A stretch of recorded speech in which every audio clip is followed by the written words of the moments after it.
Good morning.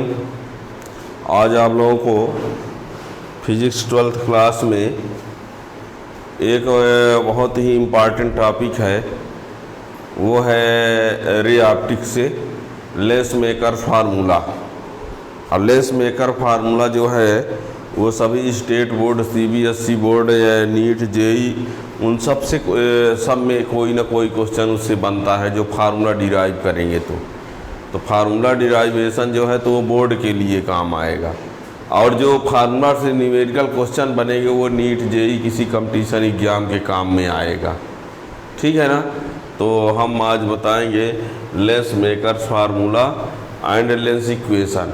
इसी को lens maker formula या refraction formula for thin lens, lens maker formula, या इसी को बोल सकते हैं refraction formula for thin lens. ठीक है ना। Refraction formula for thin lens, ये इसी में आपको बता दें लेंस इक्वेशन भी आ जाएगा। इसी से क्या आ जाएगा? Lens equation. इसी से प्रूव आए होगा, ये ना सोचिए इसी को कहते हैं। ठीक है ना। लेंस मेकर फार्मूला और refraction formula for thin lens एक ही है, और उसी को आगे थोड़ा बढ़ाएंगे तो क्या आ जाएगा? Lens equation. ठीक है ना। तो ये रिफ्रैक्शन फार्मूला जो होता है वो है 1/f equal to mu minus 1 और 1/r1 माइनस 1/r2। ये फार्मूला है, यह refraction formula for thin lens, इसी को लेंस मेकर फार्मूला बोलते हैं। और ये जो होता है 1/f equal to 1/v minus 1/u होता है। ये 1/f equal to 1/v minus 1/u, ये हमको आज पढ़ना है। ठीक है ना। एफ क्या है? फोकल लेंथ है। म्यू क्या है? रिफ्रैक्टिव इंडेक्स है। R1 R2 क्या है? Radii of curvature of lens. जो लेंस होता है उसमें दो सरफेस होते हैं, उन दोनों की रेडियस ऑफ कर्वेचर जो है वो R1 और R2 है। ठीक है ना। तो इसको हम प्रूव करेंगे। इसको प्रूव करने के लिए आप लोगों को एक फार्मूला की ज़रूरत पड़ेगी। इसको प्रूव करने के लिए एक फार्मूला होता है mu minus 1/r equal to mu upon v minus 1/u। इस फार्मूला की ज़रूरत पड़ेगी। जब हम इस फार्मूला को डिराइव करेंगे तो डिराइव करते समय इस फार्मूला की ज़रूरत पड़ेगी, और इसको बोलते हैं refraction formula for spherical surface. Spherical surface के लिए फार्मूला है। ठीक है ना। इसको डिराइव करने के लिए इसकी ज़रूरत पड़ने वाली है। ठीक है। तो यहाँ देखिए क्या करते हैं हम। यहाँ पर एक कॉन्वेक्स लेंस लेते हैं। ठीक है ना। AB और CD दो सरफेस से ये बाउंड है। ये एक लेंस है, दो सरफेस से बाउंड है। वो दो सरफेस कौन कौन है? AB और CD। ठीक है। एक कॉन्वेक्स लेंस बना है जो दो सरफेस से बाउंड है, और इसके ऑप्टिकल सेंटर को हम O' ले लेते हैं। क्या ले लेते हैं? O' इसका ऑप्टिकल सेंटर है। ठीक है ना। एक COD, एक कॉन्वेक्स लेंस लिया है, और जो कॉन्वेक्स लेंस लिया है हमने वो दो सरफेस AB और CD से बाउंड है। किससे है? AB और CD से बाउंड है, और उनकी radius of curvature R1 R2 है। प्रिंसिपल एक्सिस पर ऑब्जेक्ट O रख देते हैं। उस ऑब्जेक्ट का जो इमेज बन रहा है वो कौन बन रहा है? I1, और उसका बाद में फाइनल इमेज जो बन रहा है वो क्या है? I। देखिए यहाँ पर O ऑब्जेक्ट है, इस ऑब्जेक्ट O का जो इमेज है वो I1 है, वो AB से बना हुआ है। बात को समझिएगा। यहाँ O ऑब्जेक्ट है, तो इस ऑब्जेक्ट O का इमेज सरफेस AB से जो बना है वो कौन है? I1। और यही I1 दूसरे सरफेस CD के लिए इमेजिनरी ऑब्जेक्ट हो जाता है। बात को समझना, यही पॉइंट है मेन।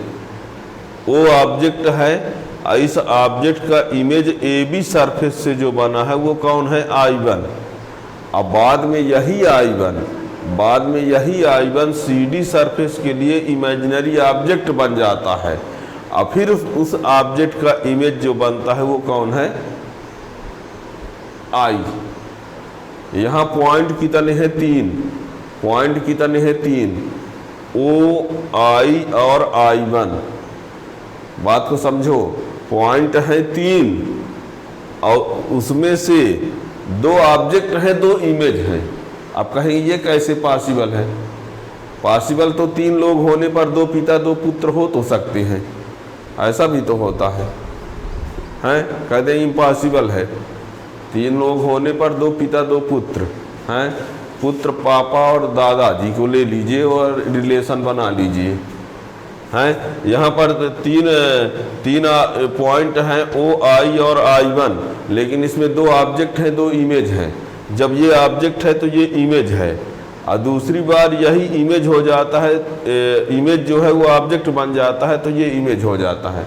इसका मीन्स है I1 का डबल रोल है। I1 का क्या है, डबल रोल है। I1 जो है ए बी सरफेस के लिए ऑब्जेक्ट इमेज है, I1 जो है ए बी सरफेस के लिए क्या है, इमेज है। और वही I1 सी डी सरफेस के लिए इमेजिनरी ऑब्जेक्ट बन जाता है। यानी I1 का डबल रोल है। I1 एक बार इमेज का काम कर रहा है, दूसरी बार वही ऑब्जेक्ट का काम कर रहा है, ठीक है ना? तो इसलिए 3 पॉइंट होने पर 2 ऑब्जेक्ट हैं, 2 इमेज हैं। जब वो ऑब्जेक्ट है तो I1 इमेज है, और जब I1 इमेजिनरी ऑब्जेक्ट है तब I इमेज है, ठीक है? यहाँ पॉइंट को समझना है अच्छे से। ए बी के लिए O object, I1 image, C D के लिए I1 ऑब्जेक्ट, I इमेज, और पूरे लेंस के लिए O ऑब्जेक्ट, I इमेज। क्या कहा हमने, सुनिए, हमने ये कहा ए बी के लिए O ऑब्जेक्ट है और I1 क्या है, इमेज। ये ऑब्जेक्ट है और ये क्या है, इमेज है, ठीक है?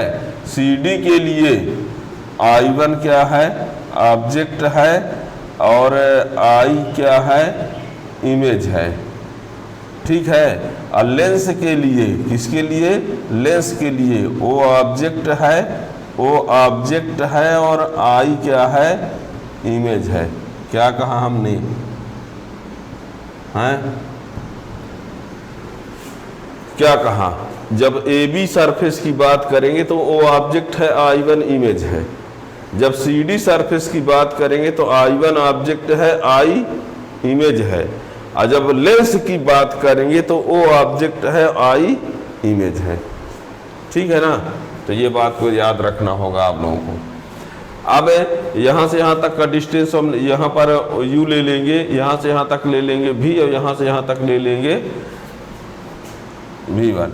ये है U, ये है V, ये है V1, ठीक है?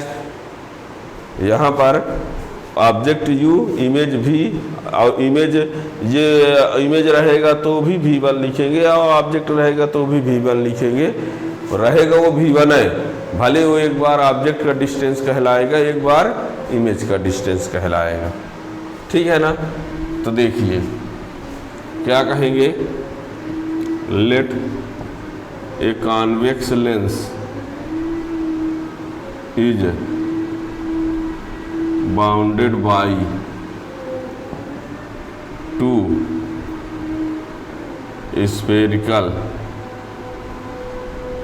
surface AB and CD. A convex lens is bounded by 2 spherical surface AB and CD of radii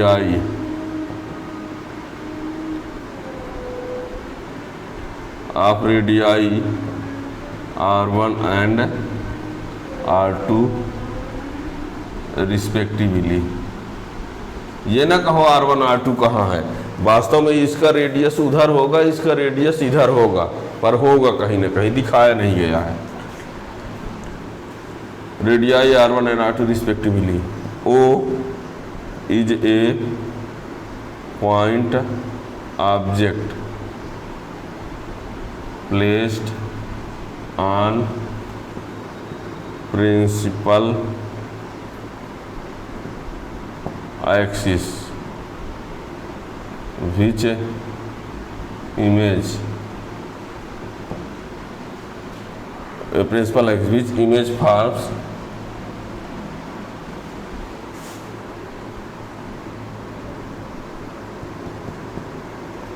which image forms I1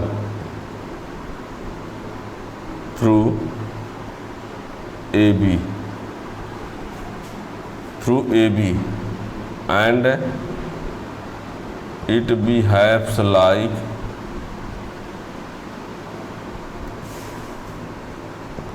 an imaginary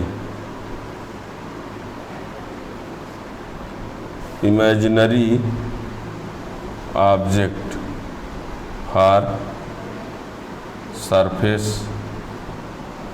CD and its final image forms I। क्या कहा हमने? Let a convex lens is bounded by two spherical surface A B and C D of radii R1 and R2 respectively. O is a point object placed on principal axis which image forms I1 through AB के द्वारा and it behaves like an imaginary object for surface CD and its final image forms I। ठीक है ना? ये ये object तो ये image और दूसरी बार ये ऑब्जेक्ट तो ये इमेज। ठीक है ना? अब ये डिस्टेंस ऑफ ऑब्जेक्ट हमने यू लिख दिया, डिस्टेंस ऑफ आई भी लिख दिया, डिस्टेंस ऑफ I1 भी 1 लिख दिया। अब क्या करेंगे हम? एक बार रिफ्रैक्शन फार्मूला लगाएंगे ए बी सरफेस के लिए, एक बार refraction formula C D surface के लिए। ठीक है ना? देखिए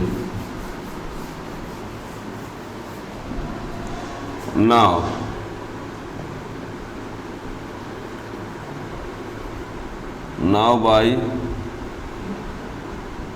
refraction formula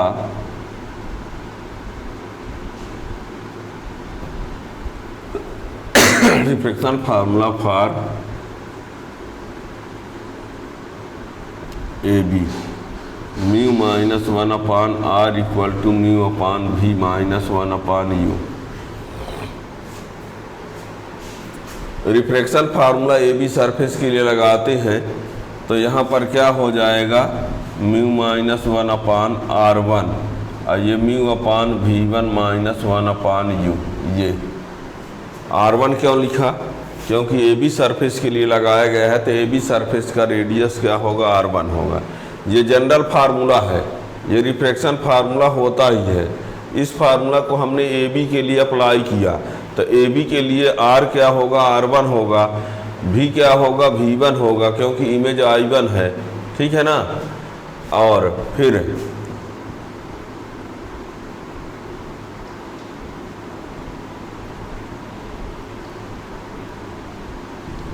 सी डी तो 1 upon mu minus 1 upon R2 equal to 1 upon mu upon V minus 1 upon V1 है।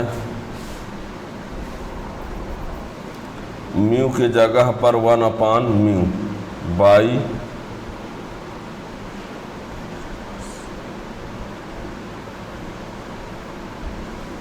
Reversibility principle. म्यू की जगह 1/म्यू लिखा गया है रिवर्सिबिलिटी प्रिंसिपल। रिवर्सिबिलिटी प्रिंसिपल से म्यू की जगह पर 1/म्यू लिख दिया गया है। म्यू की जगह 1/म्यू लिखा, R1 की जगह R2 लिखा, फिर से म्यू की जगह 1/म्यू लिखा। और जो V1 पहली बार इमेज था, अब की बार ये इमेज ये वाला होगा। अब की बार इमेज आई ना है तो भी, और जो पहली बार इमेज था अब की बार वही ऑब्जेक्ट की जगह पर आ गया। देख लो, जो पहली बार इमेज था जो पहली बार इमेज की जगह पर था वही दूसरी बार कहाँ आ गया है, ऑब्जेक्ट की जगह पर। ये देखो V1 क्या था, इमेज पर, और दूसरी बार वही इमेज वाला कहाँ आ गया, ऑब्जेक्ट पर। सिमिलरली फॉर सरफेस CD, जी हाँ, दो बातों को ध्यान रखना है। R की जगह R2 लिखेंगे और म्यू की जगह पर 1/म्यू, म्यू की जगह 1/म्यू by reversibility principle. Reversibility principle होता है 1 mu A mu G equal to 1/G mu A।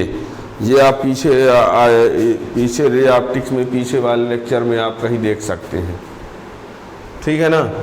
ये अब यहाँ पर क्या होगा, दोनों में साइड में म्यू का मल्टीप्लाई कर देते हैं, multiply by mu on both side.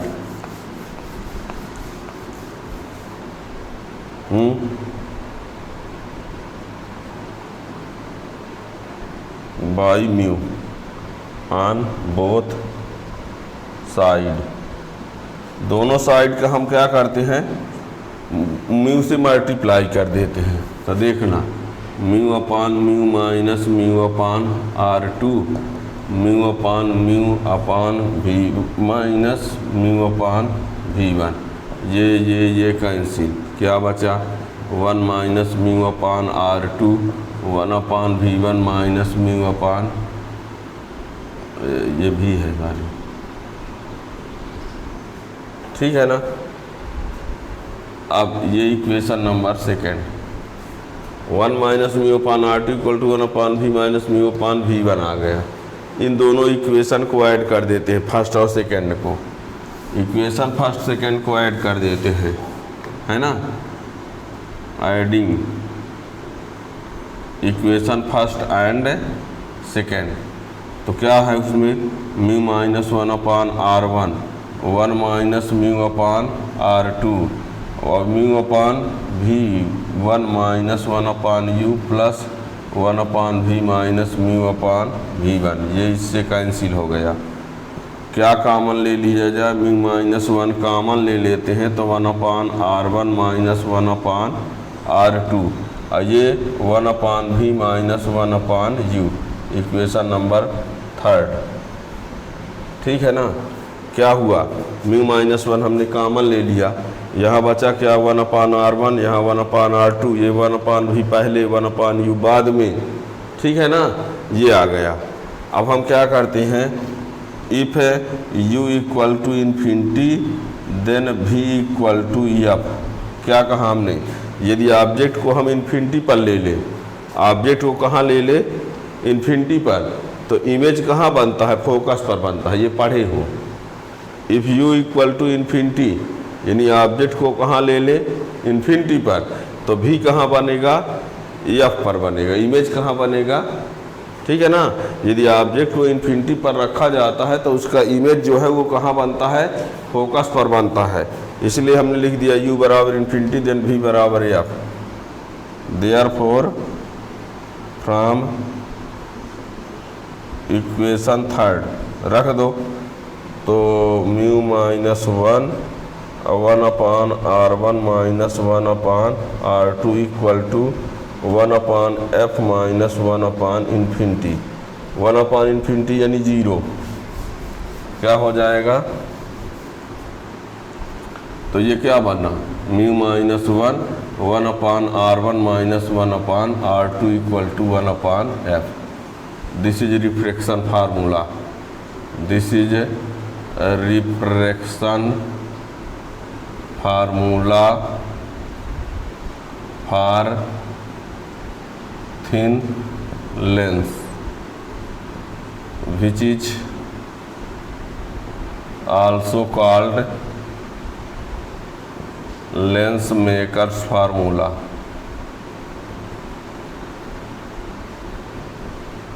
ठीक है, इसके 4 नंबर डाल देते हैं।